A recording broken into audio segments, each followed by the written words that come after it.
Welcome aboard to the last of the third generation Toyota Tacomas, with this being the 2023 model year. Let me show you guys around the last of the V6 Tacomas.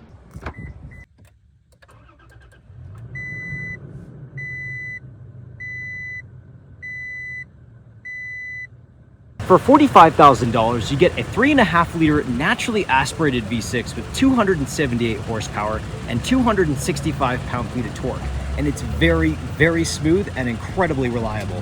Of course, it's made it to a 6-speed automatic transmission, meaning that this is one of the last old-school Tacomas that you can buy. The spec we're looking at today is a TRD 4x4 Sport. It's finished in this lovely ice cap color, and it's the double cab with the 5-foot-long bed. Let's start with the exterior of this 2023 Toyota Tacoma. Even though it's been years since it's come out, they have kept it really up to date, and I really like that trapezoidal grille with these sequential full LED headlights and turn signals. I think they look absolutely fantastic. We also have little fog lights down here too, and I like how there's a really thin grille underneath the giant trapezoidal grille. I especially like how they have the front camera and this giant Toyota badge here with this honeycomb grille. I think that looks fantastic. We also can't forget about this hood scoop.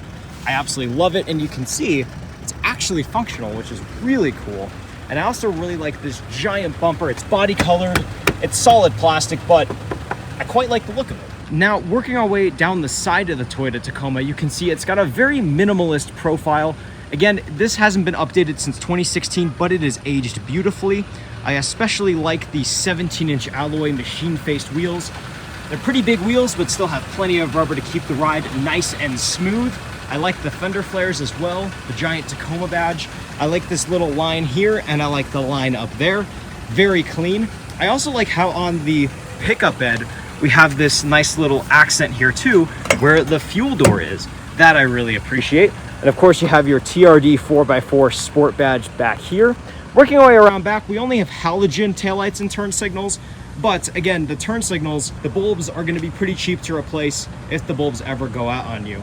And that's pretty reliable. Speaking of reliability, we also can't forget that this has a V6. I know, RIP, the naturally aspirated V6. We're gonna miss you. It's been nice knowing you. This is still gonna be a reliable car, and you can still buy them brand new now. So if you want one, now is your chance. Now let's take a look at the pickup bed. You can open it with this tailgate handle with a built-in backup camera. You open this down, it's only a 5-foot bed, but you can get a longer bed with the crew cab on this if you want.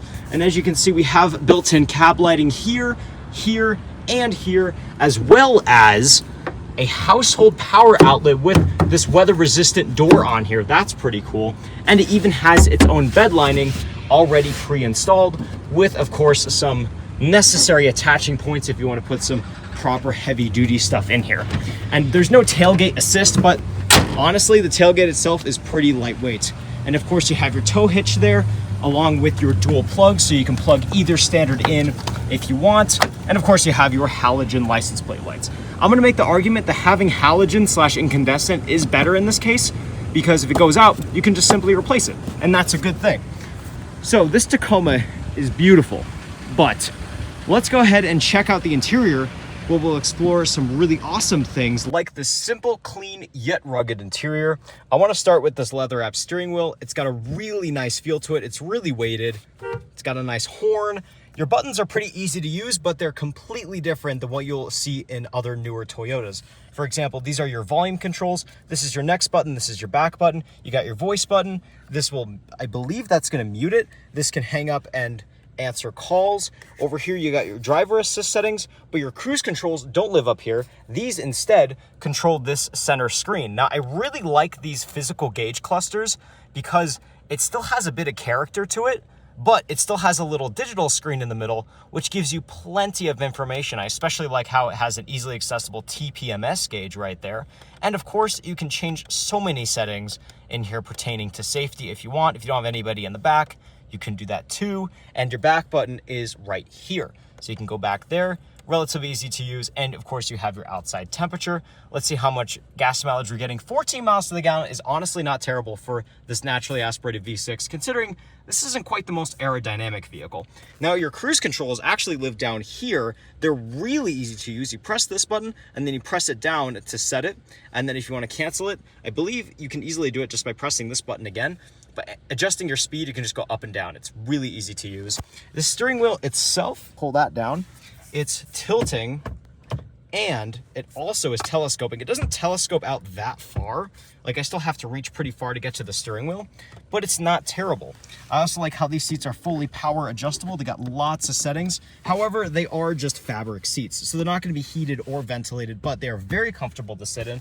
Let's get a closer look at those seats. They got pretty big bolsters. They have really good padding on the headrests. And I really like this pattern. Toyota has really done a thing where they've tried to do these really cool patterns on their fabric seats that I really appreciate.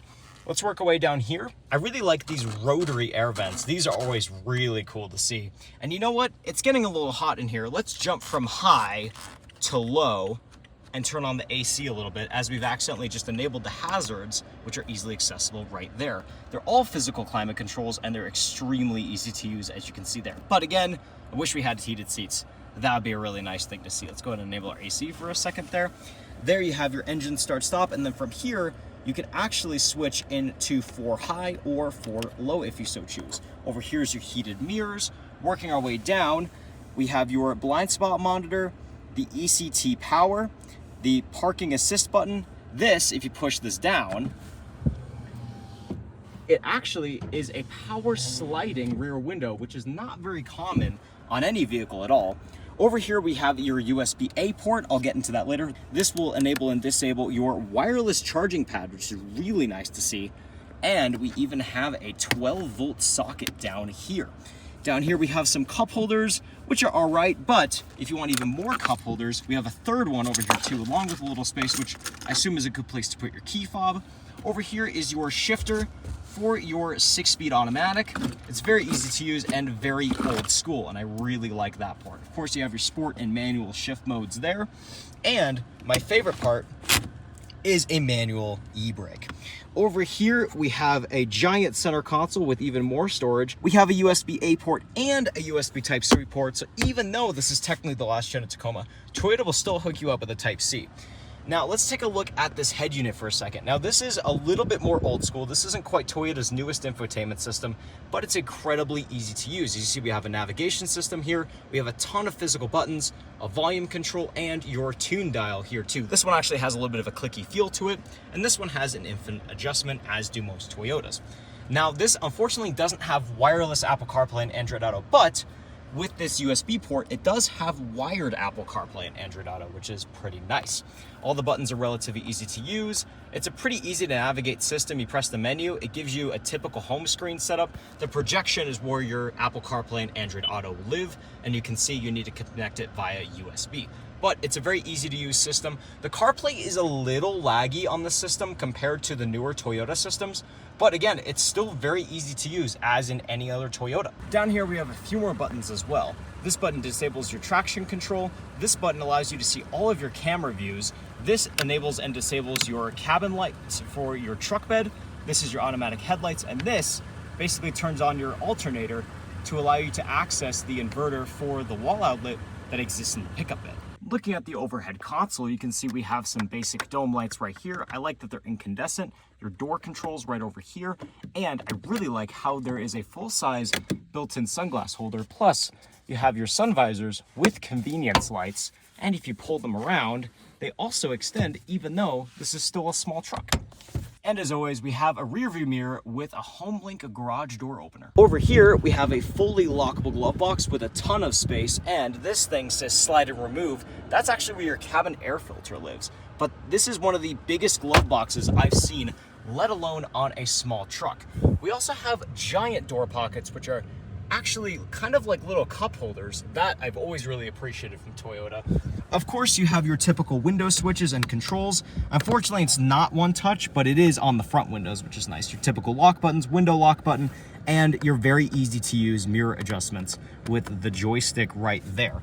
So the front seat is honestly a really nice place to be in the Tacoma. It has everything you need, but let's go to the back seat of the Tacoma, where I don't have a ton of legroom, but I'm still comfortable with the seat in my default driving position, and I still have quite a decent amount of headroom, although people over 6 feet may have a hard time back here.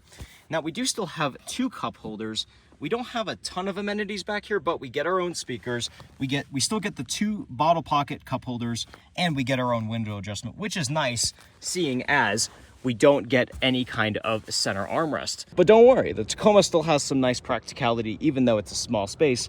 Remove this headrest, pull this seat forward, and fold this part of the seat down into here, and stick the headrest back on top of here, and you now get a flat load bay to put whatever you may need back here. And of course, we have our all-important convenience light in the back. Now this Toyota Tacoma gets 19 miles to the gallon in the city and only 24 miles to the gallon on the highway. So it's not the most efficient truck in the world. So if you're looking for something a little more fuel efficient, you might want to wait for the next generation of Toyota Tacomas, which are going to have more hybrid-based powertrains, and therefore you're going to be able to get much more miles on a tank. So how is the Toyota Tacoma to drive? I personally really like it. I like the acceleration of a naturally aspirated V6. It's definitely a little slow off the line. You'll find yourself getting the red line pretty often, but there's more than enough power to get you to the speed limit. Now, I also really like the steering feel. It's definitely much heavier than a Toyota. It's not the heaviest steering in the world, but coming from a person that likes to drive sports cars, I really like the more weighted steering feel on this Tacoma. If you've driven any other Toyota, you'll think that this is extremely weighted steering, especially combined with this really nice steering wheel. I like the 9 and 3 grips on here as well. You can see that it has a top-mounted pedal. Again, it does definitely make getting off the line a little bit more difficult, but again, I love having the manual e-brake. I love the basic shifting of the 6-speed automatic transmission, but when I lift my foot off the brake and apply the pedal, the car starts rolling forward right away, which I, of course, really appreciate, and the braking feel is good too. It can stop the whole truck. However, as you can see, there's definitely a little bit of body roll. If you don't mind the body roll, this Toyota Tacoma definitely drives really nice. And I really hope that the next generation 2024 Tacomas drive nearly as good as this one, and hopefully I'll be able to get my hands on one of those in just a couple of months. So be sure to stay tuned for that. But thank you so much for watching my review of the 3rd generation Toyota Tacoma double cab TRD Sport 4x4 with the 5-foot bed in this lovely ice cap exterior.